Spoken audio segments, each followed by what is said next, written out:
Hey friends, it's Michael, licensed physio with Total Physical Therapy. Now, I'll admit, the web has a vast amount of information related to rehabilitation needs, and I bet a lot of you watching this video have used the web in times past to try to find solutions to your symptoms.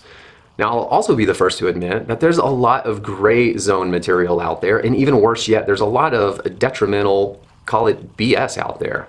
Just utter garbage that if you don't have a thorough understanding on rehabilitation and the concepts as they pertain to your specific needs, you might be wasting your time, effort, and mental capacity to go try and search for your answers.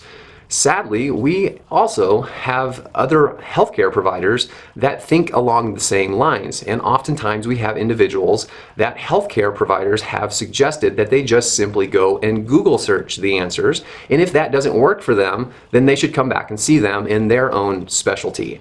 Now, we actually had this happen recently where we had an individual that was having some shoulder complications, and they were simply told by a healthcare provider to go Google the search term shoulder rotator cuff rehab. They were instructed that they should find information off of Google. They should apply that in a manner that was laid out in textbook, cookbook style medicine. And if that didn't work, they should come back and see this healthcare provider. So sadly, this healthcare provider sets up the notion, it sets up the mentality that rehabilitation is something very simple as a Google search. So I thought I'd have a little fun with this. We're going to explore this a little bit and we'll see what we find.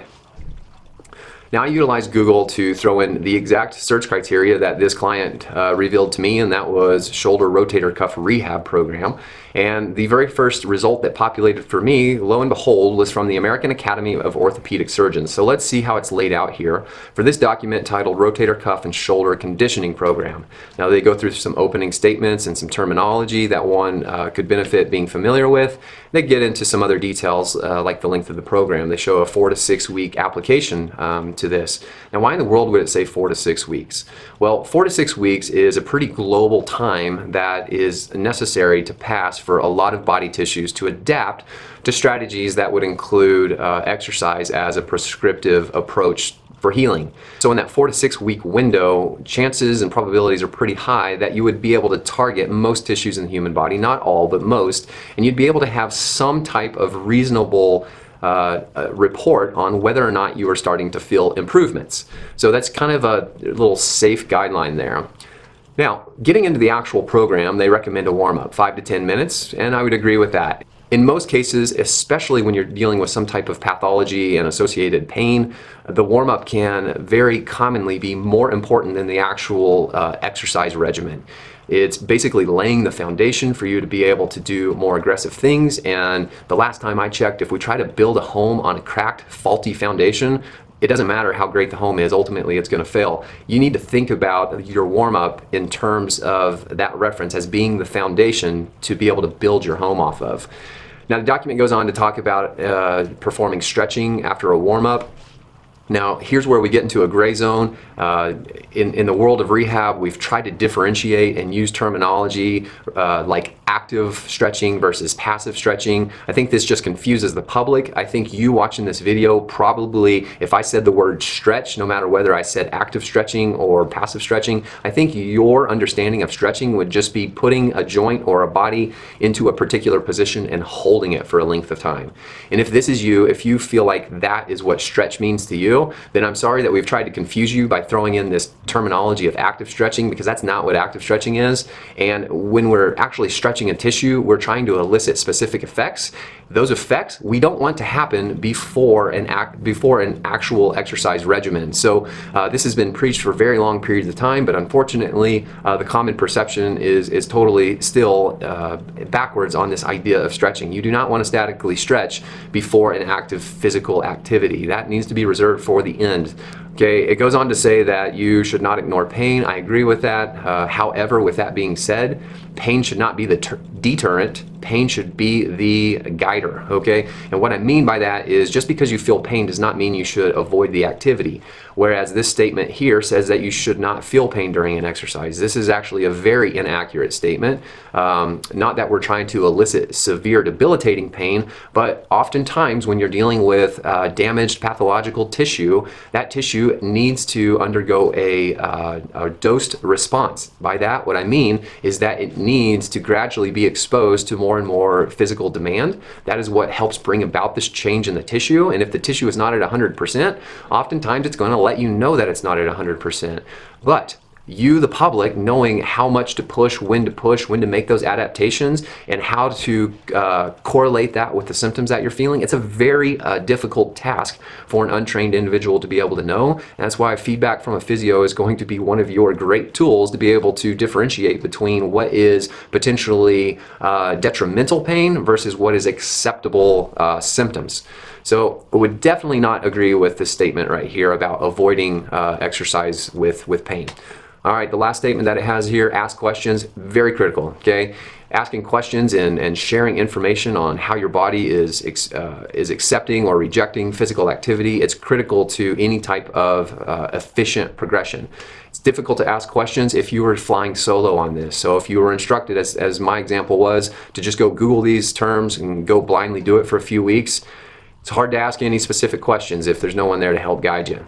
Now, I'm not going to spend too much time on the actual exercises. The selection of exercise, while it's important, the actual exercise itself, I consider it to be the art. We need to take in a lot of factors here that are individualized. Who are you? What is your current health status? What are any type of underlying other systemic problems, medical complications? What is your current understanding of exercise? Are you an athlete? Are you a non-athlete? Do you love exercise? Do you hate it? What has been your experience with exercise in the past? What are you currently doing exercise-wise? This would bring in a lot of variables like the intensity, the volume of what you're doing, because this could either complement or negatively affect what we're trying to do, and we might need to pull back from some of the activities that you're already doing. Outside of just using exercise as a descriptive term, we need to know what your occupation is. What are the physical demands of your job, and how may or may not that impact what we're trying to do with your specific afflictions? So as you can already see, there's a lot of information that we're just trying to take in as a whole. We're trying to take all of those pieces and we're trying to put together your puzzle, and that's very difficult for you to take some type of non-guided exercise approach and sprinkle that into the chaos of which is called your life. So again, I'm not going to spend too much time on the actual exercise selection here. It is an art form, but the details, the science backing what our exercise selection is, that's what's critically important here. And I'm going to touch base on that here in just a minute. So we'll scroll through these exercises. I'm going to point out just a couple things. All of these early exercises, they were all mobility exercises or static stretching exercises. Again, as I mentioned before, wouldn't be something that I would recommend to do before physical activity. These would be things that I would say we're going to sprinkle this stuff in after we've actually done your strength training and mobility work. Okay, we're going to get into now some of the strengthening postural type of exercises that would complement an individual trying to rehab the shoulder. I'm going to just point out a couple things, particularly on this exercise here. I've highlighted the position of the elbow relative to the shoulder. This elbow being at about shoulder height, this puts somebody into what we call an impingement zone, and for some individuals this would be a perfectly fine exercise to do out of the gate. But there's also going to be a large majority of individuals where this has high risks early on in a rehabilitation program. Those high risks are going to be increased symptoms, potentially sharp stabbing pain that could result in symptoms lingering for days. But if you were to do this entire program and you were to have that type of adverse reaction, it's very difficult for you to sit there and go back in and say, well, was it any one or two or three exercises that had high risk, or was it just the whole program in general? Very hard for you to determine that unless you have a thorough understanding of exercise and rehabilitative care. So this might go blindly through your program, create symptoms, and you simply wouldn't know that you could modify this specific activity to reduce that risk. All right, skimming through some of these other exercises, we're not going to touch too much on them. This one, I will again say, This particular exercise here for the triceps places somebody into the potential impingement zone. There are so many ways that we can strengthen the triceps and avoid this impingement zone. So this would be kind of a final phase triceps activity that I would implement. It definitely wouldn't be my first go-to selection for triceps work. Touching base with this exercise here, this is an activity, again, it's following this consistent theme where the position of the arm relative to the shoulder places this individual into an impingement zone.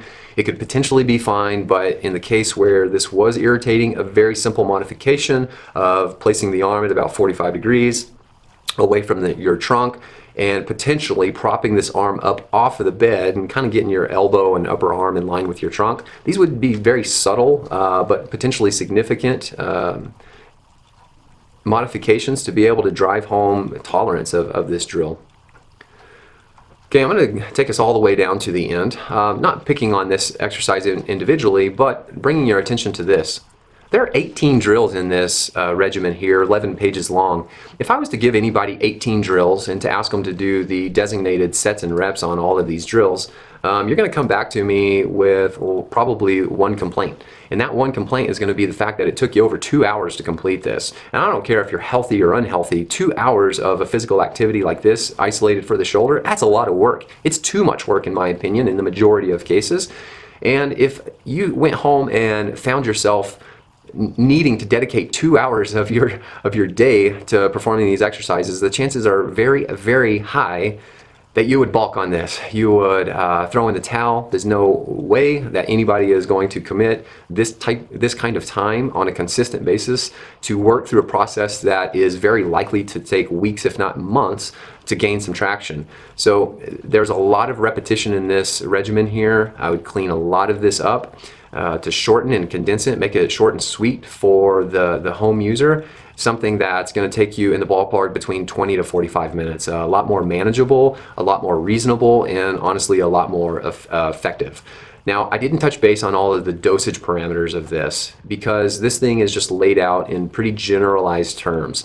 There is absolutely no direction or guidance on progression, and doing a regimen like this on a consistent basis for 4 to 6 weeks, it's leaving a lot of meat on the bone, okay? It's a lot of low-hanging fruit there that could have been done to make your recovery more likely to be efficient and to have it occur in a much more time-efficient manner. So like I mentioned before, while there's a lot of great information online, being able to comb through this stuff, sift through the nonsense is going to be well worth your time, effort, and commitment to speak to a specialist. If you found yourself in similar shoes, go ahead and share your stories down below. If you haven't already considered, subscribe to our channel. That greatly helps us. And as always, have a beautiful day, and we'll talk to you guys soon.